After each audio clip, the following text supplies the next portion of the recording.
Chapter 28. One by one, the travellers came out again to the top of the peach and gazed carefully around. The moon was still shining as brightly as ever, and there were still plenty of huge, shimmering cloud mountains on all sides, but there was no cloudmen in sight now. "The peach is leaking!" shouted the old green grasshopper, peering over the side. "It's full of holes, and the juice is dripping out everywhere." "That does it!" cried Earthworm. "If the peach is leaking, then we shall surely sink." "Don't be an ass," the centipede told him. "We're not in the water now." "Oh, look!" shouted the ladybird. "Look, look, look! Over there!" Everybody swung round to look. In the distance, and directly ahead of them, they now saw a most extraordinary sight. It was a kind of arch, a colossal, curvy-shaped thing that reached high up into the sky and came down again at both ends. The ends were resting upon a huge flat cloud that was as big as a desert. "Now, what in the world is that?" asked James. "It's a bridge. It's an enormous hoop cut in half." "It's a giant horseshoe standing upside down." "Stop me if I'm wrong," murmured Centipede, going white in the face.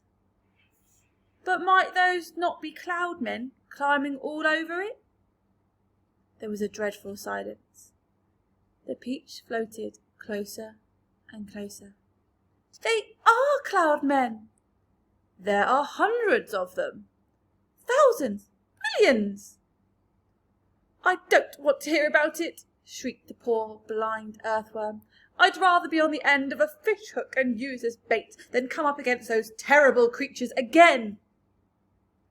"I'd rather be fried alive and eaten by a Mexican," wailed the old green grasshopper. "Please keep quiet," whispered James. "It's our only hope." They crouched very still on top of the peach, staring at the cloudmen. The whole surface of the cloud was literally swarming with them, and there were hundreds more up above climbing about on that monstrous, crazy arch. "But what is that thing?" whispered the ladybird. "And what are they doing to it?" "I don't care what they're doing to it," the centipede said, scuttling over to the tunnel entrance. "I'm not staying up here. Goodbye." But the rest of them were too frightened or too hypnotized by the whole affair to make a move. "Do you know what?" James whispered. "What?" they said. "What?" "That enormous arch. They seem to be painting it. They've got pots of paint and big brushes. You look." And he was quite right. The travellers were close enough now to see that this was exactly what the cloudmen were doing. They all had huge brushes in their hands, and they were splashing the paint on the great curvy arch in a frenzy of speed, so fast, in fact, that in a few minutes the whole of the arch became covered with the most glorious colours: reds, blues, greens, yellows, and purples. "It's a rainbow!" everyone said at once. "They are making a rainbow!" "Oh, isn't it beautiful? Just look at those colours!" "Centipede," they shouted, "you must come up and see this." They were so enthralled by the beauty and brilliance of the rainbow that they forgot to keep their voices low any longer. The centipede poked his head cautiously out of the tunnel entrance. "Well, well, well," he said. "I've always wondered how those things were made. But why all the ropes? What are they doing with those ropes?" "Good heavens, they are pushing it off the cloud!" cried James. "There it goes! They are lowering it down to the earth with ropes." "And I'll tell you something else," the centipede said sharply. "If I'm not greatly mistaken, we ourselves are going to bump right into it." Bless my soul, he's right, the old green grasshopper exclaimed. The rainbow was now dangling in the air below the cloud. The peach was also just below the level of the cloud, and it was heading directly towards the rainbow, travelling rather fast. "We are lost!" Miss Spider cried, wringing her feet again. "The end has come!" "I can't stand it!" wailed Earthworm. "Tell me what's happening!" "We're going to miss it!" shouted the ladybird. "No, we're not!" "Yes, we are!" "Yes, yes, no! Oh, my heavens! Hold on, everybody!"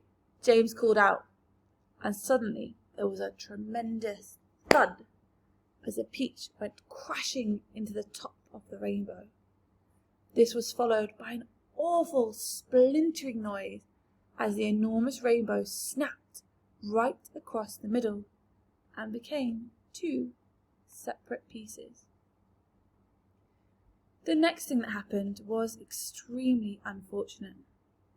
The ropes that the Cloudmen had been using for lowering the rainbow got tangled up with the silk strings that went up from the peach to the seagulls. The peach was trapped. Panic and pandemonium broke out among the travellers, and Henry James Trotter, glancing up quickly, saw the faces of 1,000 furious Cloudmen peering down at him over the edge of the cloud. The faces had almost no shape at all because of the long white hairs that covered them. There were no noses, no mouths, no ears, no chins. Only the eyes were visible in each face. 2 small black eyes glinting malevolently through the hairs. Then came the most frightening thing of all.